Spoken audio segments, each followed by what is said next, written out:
My name is Major Eli Corey. In a moment, we're going to show you a video of our officer-involved shooting that happened last month in the McLean district.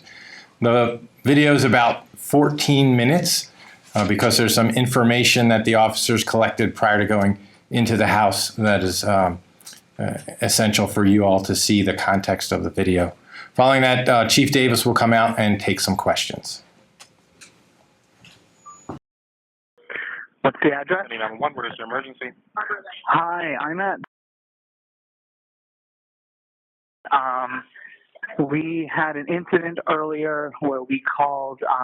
We have one of the family members here is having a bit of a psychotic break. There were a couple of officers here earlier, and they weren't able to find him. He was upstairs, and he's here now, and he's throwing some stuff right now. So if we could get a dispatch here, that would be helpful. I don't know the names of the officers who were here before, but I can get those. Okay.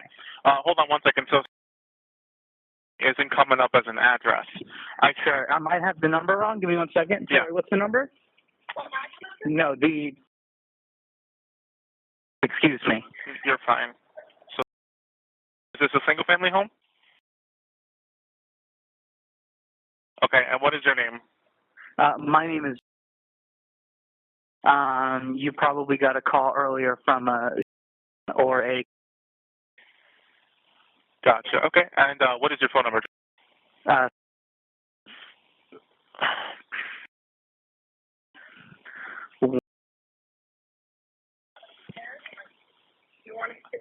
Gotcha. Okay, and is he inside the home right now? He is inside the home right now. He did throw some things and shatter them. We are outside the home currently. Are you related to this person? I am not. I am dating her twin sister, excuse me. Okay, hold on 1 second for me. Don't disconnect. I'm going to get a call started on this. No worries. I had to just make sure I found the previous event from this call as well. Sure.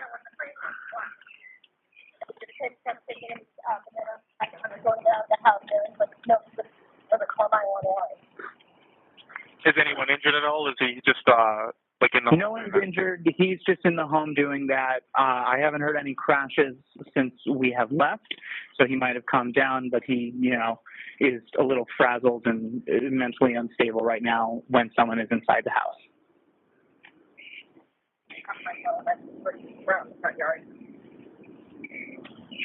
Gotcha. All right. Well, I have the call started right now, so hold on 1 second. My apologies. No worries. No, you're fine. Okay. Do you know his name? His name, yes. His name is. I'm sorry. Yes, correct. Gotcha. You mentioned that we called earlier? Yes, I did. Okay. Yeah. Let me know if you want my dad's number. Yeah, if you want, we have the father's number or the mother's number as well. I believe the mother's number was given to the former cops who were here. Gotcha. Okay. And do you know his date of birth? Yeah.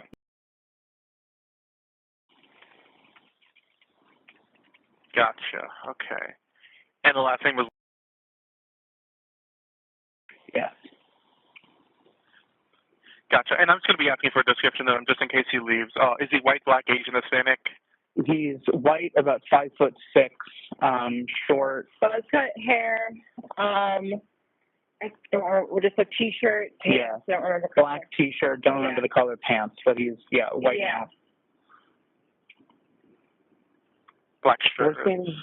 We're standing in the front yard right now, and he hasn't come out through the front door since we have been here. Okay. And does he have any weapons in the home? No weapons, no guns, no swords, nothing. No weapons of any kind inside the home. Is he under the influence of drugs or alcohol? No, he is not. No? Okay. Gotcha. Okay, and does he have a history of mental illness? He's struggled with mental health, but he's never had a breakdown like this. He has a therapist, and but he's never ever had like a breakdown. He's always just had some anxiety, depression, like we've been working on, but this has never ever happened before. Is he diagnosed with anything specific aside from anxiety or depression? No official diagnosis. Gotcha. Okay. Has anyone in the home or on scene had COVID or had any symptoms in the last 14 days? COVID, no. No. Okay. And has anyone been in isolation or quarantine for COVID exposure? No. Okay. If anything changes, just call SICE and let us know, but we have them on the way to you right now. Okay, excellent. Do you have an ETA? No, I don't, but they're already on their way, so they should be there. Okay. All right. Thank you very much. You're welcome. Bye. At approximately 7:11 p.m. on July 7th, officers from the McLean District Station responded to a home in the 6900 block of Arbor Lane in McLean. A family friend called with concerns for the safety of 26-year-old Jasper Aaron Lynch. A co-responder team, comprised of an officer assigned to our crisis intervention team and a clinician from the Sharon Bulova Center for Community Health, responded to the home. The co-responder team arrived around 7:26 p.m. and discovered Lynch was not home. The team continued to check the neighborhood for a period of time, but were unable to find Lynch. At 8:34 p.m., a second call for service was placed by a family friend after Lynch returned home. 3 crisis intervention-trained officers arrived at the home and spoke to a family member outside before making contact with Lynch. What's up? I was out here earlier. Uh-huh. Here, came back. But she says she believes he's a danger to himself. He keeps breaking things. Yeah. Okay. 342 So Echo Director 10-4. Well, what happened prior? He was doing the same thing, breaking things, and we tried to come and find him, but he was gone. A neighbor was here, and We just got in from New York and we came to the house. I came in and just said, hey, it's me, your sister, and he was at the top of the stairs. And then he was just saying, oh, do you know, is Muna there? I have no idea who he's talking about. And I said, I don't know, like, do you want to stay there? I stayed here, what helps? And then we have pictures by the stairwell, and he started picking them up and throwing them over the stairwell, and then said, call 911, and my boyfriend and I got out. What is he? Go ahead. No, you go. would you mention being suspicious or someone said, hey, like, he's a danger to himself, and he needs to be? Yeah. Okay. I don't know if we have to talk with him if we're not able to, and it's kind of hard for us to act on that. Yeah. but- So we don't know his history. Could you? How old is he? 26. Okay. Yeah. Could you? I know. Yeah. I'm not trying to demean you or anything. I'm not. Yeah, of course. But could you explain to us in your own words, based on you knowing he's a brother, why you think he is a danger? Or he's unable to take care of himself or something like that. Yeah. Do you know his history and stuff like that? Yeah, he's had issues in the past. So he's trans male and came out several years ago, and then he's been seeing a therapist ever since, and has been living with family members just to help him feel okay, come to terms with identity, and he hadn't had any like dissociations or hallucinations before, or anything leading us to believe he was detached from reality. Mm-hmm. His therapist had reported some slight concerning thoughts, but nothing danger to himself or others. And then he was seeming to do better. My parents were with him. They thought he was doing great. They went out of town, and then he found out someone very, very close to him, like a previous girlfriend that he really thought was like the one, died, and now he is become hallucinating. I was on the phone with him when I was on the train back, and he was saying, there are people out to get me, I'm scared, I'm terrified, like you need to call 911. I don't know what to tell you, there's people like controlling my thoughts, just like kind of schizophrenic type episodes. And I had a friend come over, Shirin, who was close by just to see, because he said that would be okay. And once she came by just to be with him, he started shouting at her and breaking things. So that's since the first 911 call was because we'd never experienced that behavior with him before. He'd never been violent or explosive like that. Okay. What is he diagnosed with? We don't have an official diagnosis. We think maybe somewhat dissociative identity, but like he's never had like an official diagnosis. So one thing is, we're not like, we'll help as much as we can, but we're kind of like more of not a last resort, but we're like, if it's gotten to the point where he's going to harm himself immediately. So, and one thing is, what we can do is we can take him into custody and get him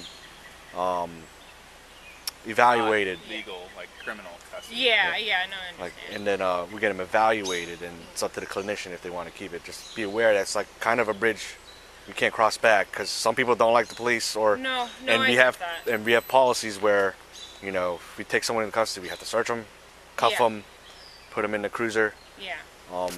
Do you know if he'll talk to someone voluntarily?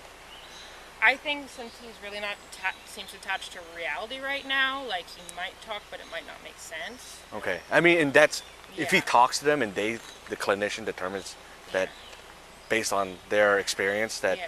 hey, I don't think they can take care of themselves, then that's Yeah. something else. Yeah. Then they can commit them and stuff. Yeah. We just have to have like harm, self for others. He's been breaking. Did he pictures. injure himself? Maybe in the process, but he also, when he was in there, he said Does he eat? Is he he drink? hasn't really been eating or drinking. My parents checked because he uses their credit card and he hasn't gotten any food since they Oh, left is that like him? over a week ago. Her, him? Yeah, that's my boyfriend. Okay. So he hasn't been eating, hasn't been sleeping apparently. Okay.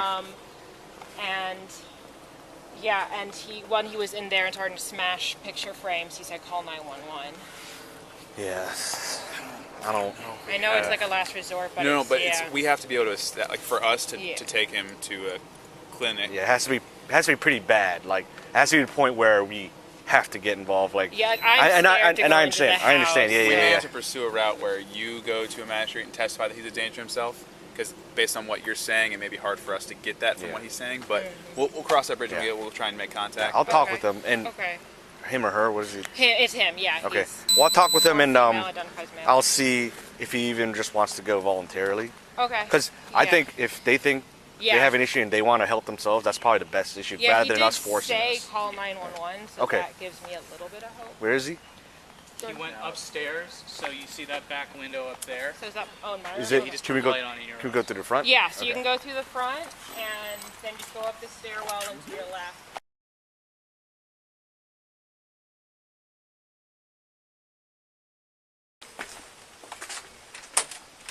Yeah, Mom gave us permission earlier to come in. Okay. Hey, Aaron. Hey. Hey, bud. Put that down. Whoa, bud. Put it down. Put it down. Put it down. Put it down. Put it down. We don't. Can you put it down, It's okay. please? Can you put it down, please? Aaron, you're all right. 320 alpha. Hold the channel, please. But it's okay. Are my parents here? You're not in trouble. No. Hey, you asked to call for us, remember? Oh. Hey.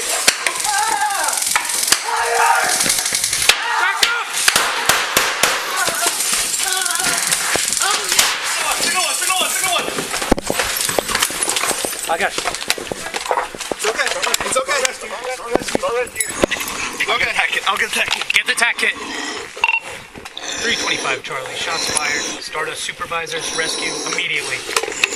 The officers found Lynch inside the home holding a bottle and a large decorative wooden tribal mask. The officers attempted to de-escalate the situation with verbal commands inside the foyer. Hey, bud. Put it down. Whoa, bud. Put it down. Put it down. Put it down. Put it down. Put it down. We don't. Can you put it down, It's okay. Can you put it down, please? Aaron, you're all right. 320 alpha. Hold the channel, please. But it's okay. Are my parents here? You're not in trouble. Lynch threw the mask at an officer and began to swing the bottle in a striking motion.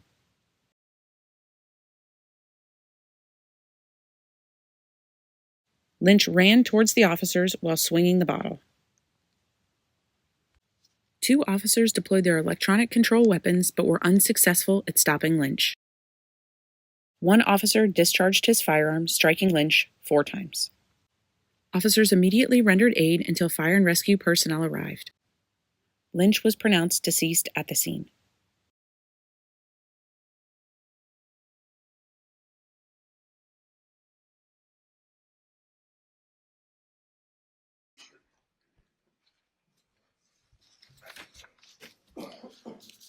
Good afternoon.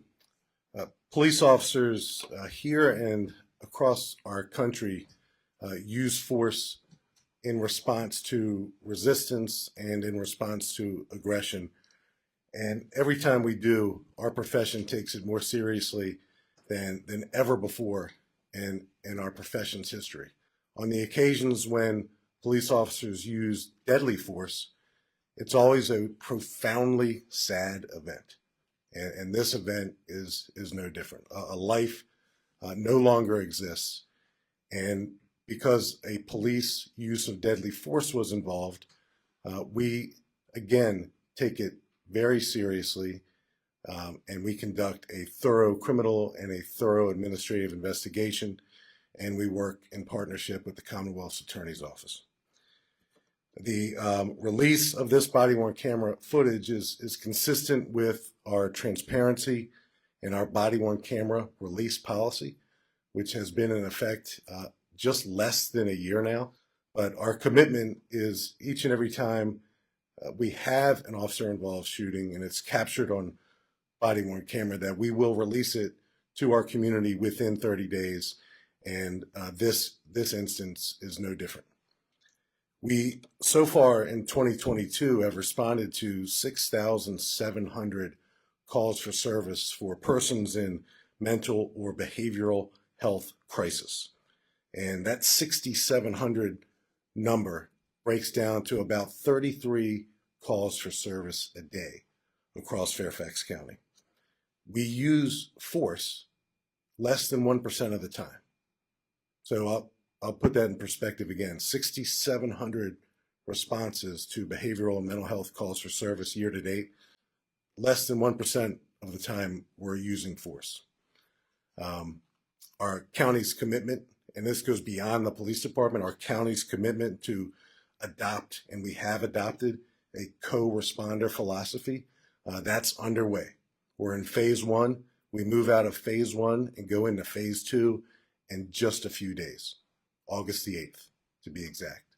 So as we move into the different phases of our co-responder program, more and more clinicians will be available to respond to these types of calls for service with our police officers. And I think you all know, and I think it was included in the video, that a clinician did respond out with our police officers on the very first call for service to this home.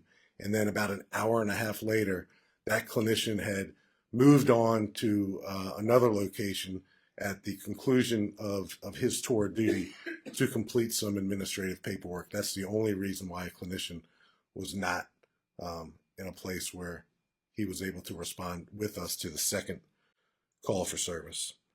And then I'll end, before I take questions, kind of emphasizing what is being spoken about a lot nationally, certainly regionally, locally, the 988 number. So, you know, we are committed, and I know that the chairman of our Board of Supervisors has recently spoken about the importance of the Suicide and Crisis Lifeline. Dial 988, certainly dial 911, but 988 is also an alternative, and that's something that we want to continue to draw attention to and promote as well. So I'll take any questions that you may have. Could you just, where do these two parallel investigations, where do they stand at the moment, the criminal and the administrative investigation? So Paul, they're underway. You know, one of the things about having a release policy, and ours is 30 days, and that's our policy. I think, you know, our partners in MPD have a 5-day release policy, and I think that's statutory, but our commitment is 30 days, and we're at day 28 right now. So we are still in the process, the investigative process on the criminal investigation side. Our Major Crimes Bureau is conducting that, and the administrative investigation is being conducted by our Internal Affairs Bureau. Major crimes detectives are working hand in glove like they always do with the Commonwealth's Attorney's Office. As we receive investigative updates and information, we share those in real time with the prosecutor. So this is a process. Each and every OIS here or elsewhere is different. This one is going to take a little bit longer to assess and investigate.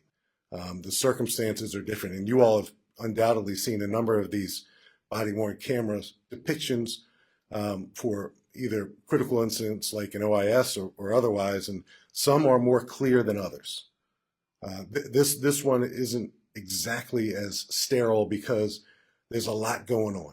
There's a lot going on in, you know, that the camera captures, and there's a lot going on that our investigation will concentrate on that's not within the view of the cameras. So this one's going to take a little bit longer to investigate, and when we reach those investigative conclusions, But we'll come back, Paul, and share that with the community as well. Yes, sir. What's your department policy on clinicians responding to mental health calls? And also, how many clinicians do you have on staff during one time period? So like I said, we're in phase 1 right now. So by the time we get to phase 4 of our co-responder program, we'll have about 16 clinicians riding with police officers. Right now, we have 1 clinician that is available on certain days and times of the week that rides with a police officer. As we move into phase 2 of our co-responder program, we'll add a second co-responder as well. And then we'll move into phase 3 and phase 4. By the time we get to phase 4, we'll have 16 clinicians available, probably 8 working at any given time that will ride with police officers, and they'll be deployed throughout the county, because those 6,700 calls for service exist in all 4 corners of Fairfax County. But your officers are trained in crisis response and de-escalation. Absolutely. So I'm glad you asked that. So the Commonwealth of Virginia recommends that at least 20% of a police department's personnel be trained in crisis intervention. We are more than double that in Fairfax County.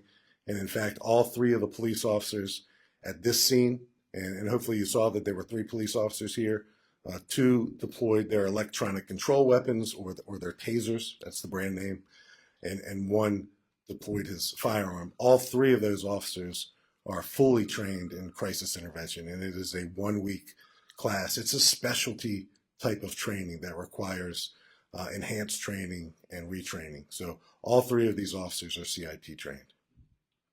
Paul? Just from looking at the video, some people who will see this video may ask 2 questions. You got 3 on 1, guy's got a bomb.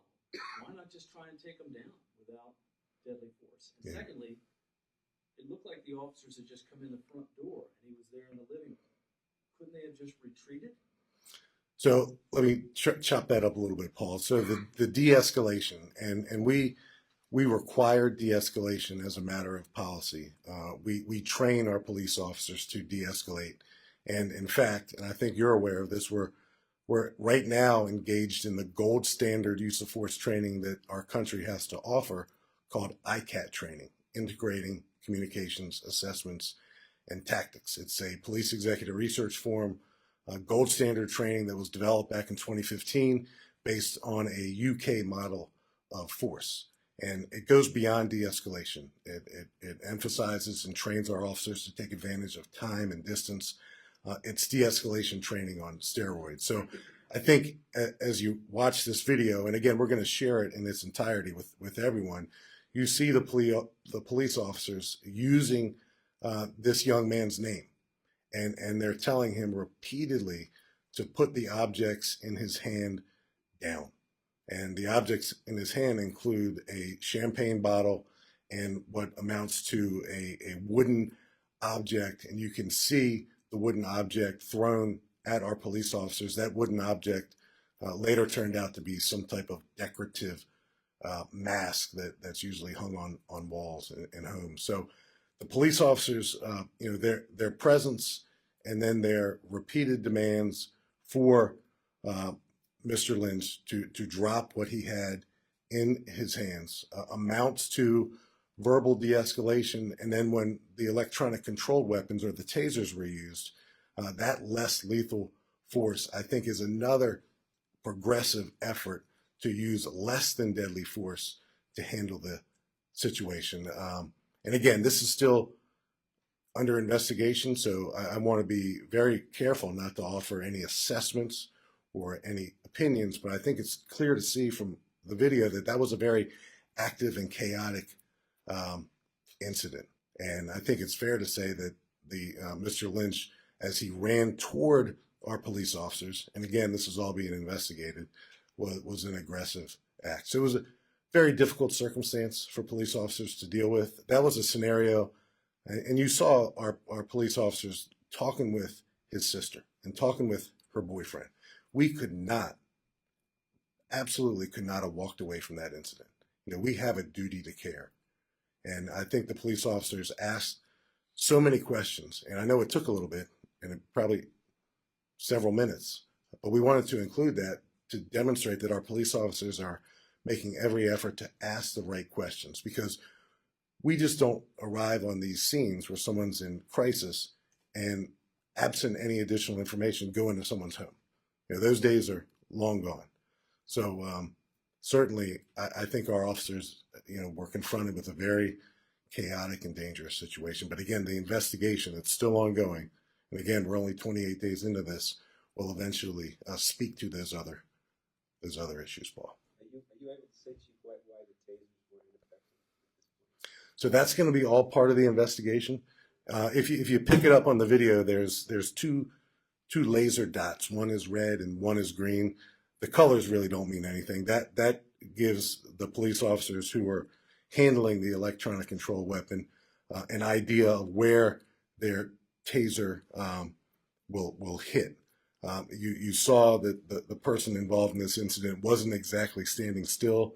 I don't know how many feet away our officers were when they deployed their taser, but I think it's safe to say that they were several feet away, and both taser prongs, if prongs is the right word, have to both hit in order for it to take effect. And again, our investigation will reveal if in fact those tasers hit, if in fact they took effect, and if they didn't, why not? So I don't have that information at this moment. Does your initial investigation show that the officer who did shoot the individual made a mistake of grabbing the wrong equipment, wanting to grab the taser and made a mistake? Or can you comment on that? So there is no preliminary investigative information that I'm aware of that suggests that that is the case. I certainly understand the question. That's certainly something that we investigate, but we have no preliminary investigative information that that's the case. Chief, to be clear, at what point did the officer shoot the man? Was it after throwing the second item or as he was approaching the officers? So the first item I think we can all agree upon, again, and I don't want to conduct an investigation at this lectern, but I think it's fair to say that the first item that was thrown was the wooden object that I described. It later turned out to be some type of decorative mask that hangs on the wall. And then I think the second item that was in both of his hands, first in one hand and then grasped by its handle, was a champagne type bottle. And we are in possession of both of those objects. So he initially had one in one hand and one in the other, threw the wooden object, and I think you can see it, I can see it, and then he transitioned to possessing the second object, which was that bottle that he turned upside down, and he held that bottle with two hands when he made his way toward the officers. So the discharge of firearm was at that second point where he was advancing toward the officers, correct? Do you think if the clinician had showed up the second time, that the situation would turn out differently? I don't know. I think what the police officers were doing, the second call for service that resulted in the deadly use of force, they were asking questions that would be typical of a clinician to explore as well. We want to get to the point where we have more clinicians, and there's commitment from the chairman all the way through the entire board of supervisors and the county executive to make that happen. So we're in the process of making that happen. So we're in phase 1 again of co-responder, about to move into phase 2 on August the 8th. And by the time we get to phase 4, we should have clinicians available throughout our 409 square miles. And the goal then would be to hear these types of calls for service. Now, sometimes you'll get a mental or behavioral health crisis call for service, and it's not dispatched as a mental or behavioral health call for service. It could be dispatched as a trespassing. It could be dispatched as a domestic violence incident. It could be dispatched as disorderly conduct. But those incidents, and our 911 call takers are really training up on this right now, and our dispatchers, when we can kind of intuitively figure out that there's a mental health or behavioral crisis happening, then with the benefit of additional clinicians on the road with our cops, be able to send those pairs to those particular scenes. It's not a silver bullet, and I really, once we get into this, I think it's our responsibility.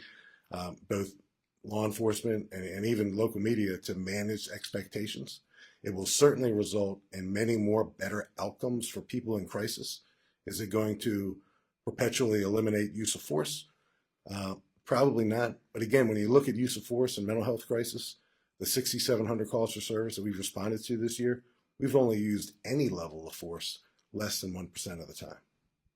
Do you have a message to the family and the victim on how thorough your investigation is going to be? Yeah, we've interacted with the family, and again, they're represented by an attorney, so we've interacted with the family on more than one occasion. The family has been afforded an opportunity, and they took advantage of it to watch this video. We certainly don't want them to see it for the first time on the news, just like we don't want our police officers to see it for the first time on the news. So we take due care to do that with the families. Chief, have you guys released the name of the officer who fired the shots, and also can you tell us what his status, job status? So we have released the officer's name, and he's on an administrative status while the investigation is ongoing. What's that mean, administrative status?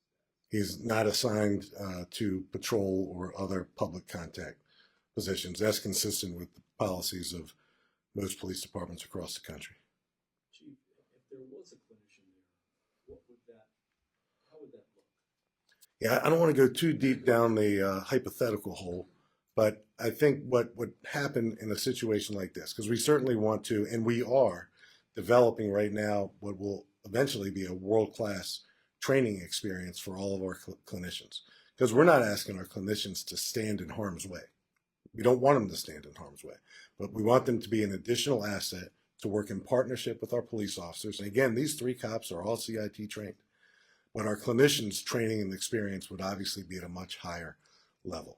So in the event that it's safe to communicate and safe to negotiate, that clinician would be there to help us do just that. Since this police-involved shooting, we've had a couple incidents that I think have been covered by the local media. One was a man who ultimately committed suicide on the Fairfax Parkway, and we had a clinician on the phone with him, speaking with him for several minutes before he made a decision to take his life. And we had another incident where a suicidal man armed with a knife was on the GW Parkway, and we stopped traffic in both directions. It was a big to-do. It was in the middle of the morning, and one of our CIT-trained police officers negotiated with him for several minutes, and he eventually came out and was safely taken into custody. And then just the other night, we had a barricaded man in a absolutely state of crisis on a 5th-story apartment, and he was in crisis for several hours, and we negotiated with him. We had psychiatrists and peer support and clinicians on the scene, and he eventually safely gave up. So the number of times that we successfully negotiate with people in crisis is astronomically high, and we're committed to even being better than that. And then do you have a comment on what happened with the shooting with the detective in 7 Corners 2 days ago? Just the other night, and actually the barricade that I mentioned, that was still going on at the same time, literally a stone's throw from that officer-involved shooting. That's underway. The only thing that I can share is what I shared on that night. We had undercover narcotic detectives in the area conducting a drug investigation. They developed probable cause to arrest 2 adult males who were inside of a car. And when they made steps to effect that arrest, the driver took off, and he drove very erratically for a short distance. And then when the police officers made immediate efforts to apprehend him, that's when one of our officers discharged his firearm and non-fatally struck the driver in the arm. That's under investigation. I don't have anything to add to it right now, but that will receive the same level of investigative attention and scrutiny as the one that we're talking about today. No, they were not. Our undercover officers, consistent with undercover officers regionally and nationally, work in a covert capacity routinely, and they work with confidential informants, and they work in undercover capacities where they're introduced to suspects and perpetrators. So the presence of a body-worn camera for an undercover operation would be counterintuitive. So no, he was not wearing a body camera. Chief, can you say whether or not police did search the vehicle if they found drugs or a gun in that vehicle? The other night, I'm sorry, I thought you were talking. Excuse me, the Seven Corners incident. No gun was recovered. But again, that investigation is underway. Did you have one, or you just? Yeah, no, going back to the McLean incident, is there, what was the family's reaction when they saw the video? You said you showed it to them, and then follow up on another question that was asked. The one officer who fired the shots is on administrative duty. What about the two officers who used their tasers? So to get back to the family, we really have to respect the family's privacy. So I am not going to offer an assessment about how the family feels or doesn't feel. They're going through a lot right now. So I'm not going to characterize anything about the family other than to say that it's a very sad time for them. And I get that. So the duty status of the two officers who use their less lethal tools, as I'm looking over here, I'll get back to you on that. I know the officer who discharged his firearm remains in an administrative status. What is his name, and how long has he been on? That's been released. We released that we have another policy. We released that within 10 days. So we can get that to you right afterwards. I just want to know how long he's been on the job, unless that was something that was... I think it's all part of the release. Yep. Yes, sir. And then just following up, the last time we were here with the Springfield shooting, you mentioned, I think at that time there were 6 officer-involved shootings this year. That's compared to 1 last year. Since then, Yeah. the 7 with the officer, the undercover officer. What can you say if these continue to happen in this county? Well, I think what I said at the Springfield officer-involved shooting, that was our 3rd of the year, and now we've since had our 4th and our 5th. And I'm glad you asked that question, because for a jurisdiction that has a population of 1.2, 1.3 million people, over the last decade, we have averaged 1.5 officer-involved shootings a year for the last decade. Now, if you go back to the first decade of this century, the numbers were higher. And they fluctuate a bit year by year. But the fact that we have 5 officer-involved shootings year to date is unusual. As I look at patterns and trends, and it's our responsibility to do that. Every time there's something like where we are now, we have 5. We had 1 all last year. Now we have 5 year to date. So we take a critical look at each and every one of them.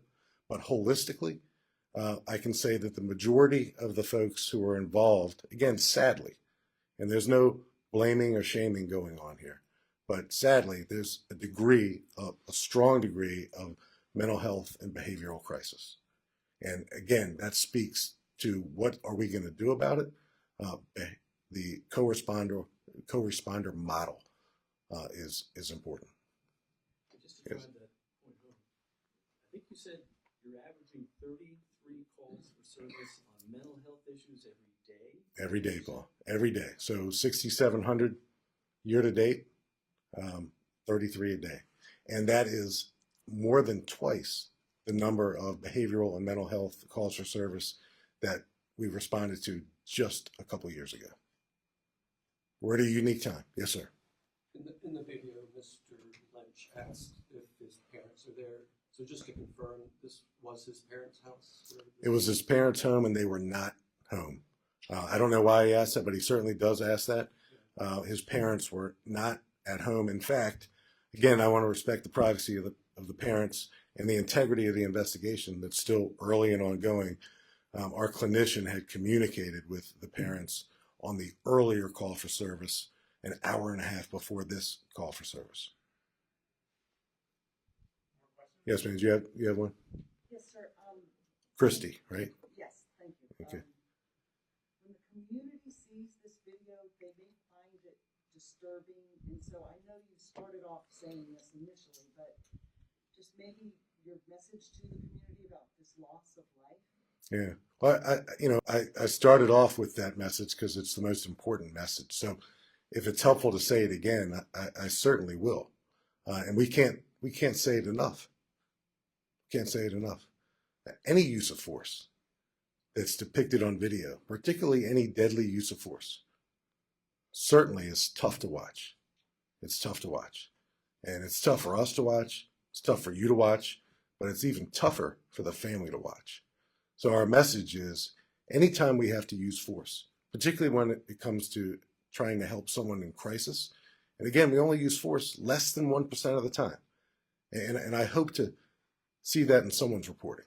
Less than 1% of the time we use force. When we use deadly force, it is and should be subject to great scrutiny and a thorough investigation. And I and we are committed to being transparent. Again, this presser, it's a policy now.